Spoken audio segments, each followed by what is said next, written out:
আগামী অর্থ বছর থেকে স্থায়ী 10,000 দোকানের মাধ্যমে টিসিবির পণ্য বিক্রি করা হবে।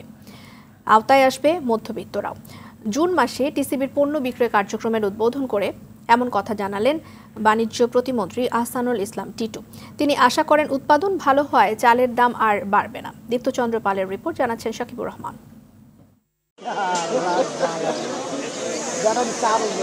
কোরবানির ঈদের আগে ন্যায্য মূল্যের টিসিবির পণ্য পাবেন 1 কোটি ফ্যামিলি কার্ডধারী। রাজধানীর পল্লবীতে এই কার্যক্রমের উদ্বোধন করেন বাণিজ্য প্রতিমন্ত্রী।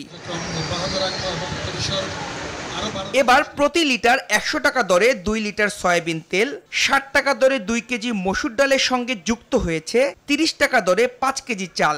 সঙ্গে বিশেষ বরাদ্দে কেবল ঢাকায় 70 টাকায় 1 কেজি চিনি মিলবে। আমাদের যে পণ্য বিক্রয় কার্যক্রম বরাবরের মতো এবারও পণ্য বেশি দেওয়ার অনুরোধ ছিল উপকারভোগীদের। সক্ষমতা বাড়াতে কাজ করছে টিসিবিও। 5 কেজি চাইলাম 3-4 দিন হয় 5 জন ফ্যামিলির ভিতরে, তাই এত তো হয় না। আরটু বাড়াই দিলে আমাদের জন্য ভালো হয়। 20 কেজি চাল দিলে আমরা 20 দিন চলতে পারতাম। যে 5 জন খাবেন না, হ্যাঁ আরো 2 দিন বাড়ে চলতে পারতো।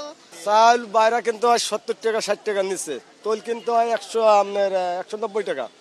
আমরা এখানে একটু সুবিধা পাই দেখা আমাকে নিয়ে একটু খাইয়ে একটু সুবিধা পাই। আমি একলা ইনকাম করি তো দাম একটু কম, ফ্যাসিলিটি ভালো। যেখানে ডিলার কম আছে সেখানে নতুন ডিলার নিয়োগ দিয়ে ডিলার সংখ্যা বাড়ানো, আর যেখানে বেশি আছে সেখানে বরাদ্দ বাড়িয়ে দিয়ে ডিলারদের ভিতরে একটা সমন্বয় তৈরি করা, যাতে ডিলার তার এই নৈতিক দায়িত্বটা, তার উপরে যে অর্পিত দায়িত্বটা, সেটা সে পরিপালন করতে পারে এবং সঠিকভাবে পারে। বাণিজ্য প্রতিমন্ত্রী বলেন, রাশিয়ার সহযোগিতায় 10,000 স্থায়ী দোকানের মাধ্যমে আগামী অর্থবছর থেকে পণ্য বিক্রি হবে। এতে সুবিধাভোগীর আওতা বাড়বে। আগামী অর্থবছর থেকে আমরা স্থায়ী দোকানে এই পণ্যগুলি সুবিধাভোগীরা যখন তাদের সময় হয় কাজ শেষে তারা তাদের পণ্যটা নিয়ে যাবে।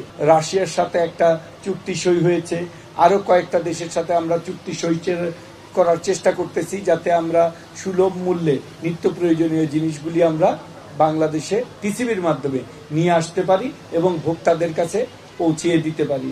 ধানের বাম্পার ফলনে চালের দাম আর বাড়বে না বলে আশা বাণিজ্য প্রতিমন্ত্রীর। ধানের যে উৎপাদন এবং চালের যে মূল্য, ইনশাল্লাহ চালের মূল্যটাও আমরা একটা নিয়ন্ত্রণের মধ্যে রাখতে পারবো।